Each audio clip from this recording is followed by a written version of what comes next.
ஆலயா cotton வேட்டிகள் ஷர்ட்டுகள் wedding celebration.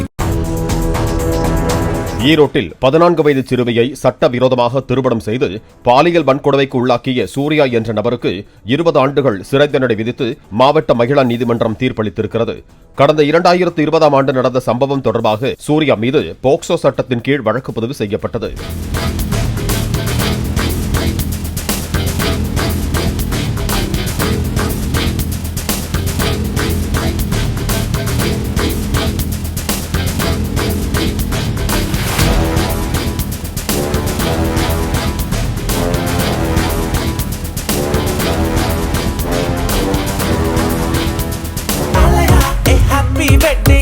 ஆலயா cotton வேட்டிகள் ஷர்ட்டுகள் வெட்டிங் செலிப்ரேஷன். பிளே ஸ்டோர் மற்றும் ஆப் ஸ்டோரில் இருந்து பாலிமர் செயலியை QR கோடு மூலம் பதிவிறக்கம் செய்யுங்கள். செய்திகளை உடனுக்குடன் பெறுங்கள்.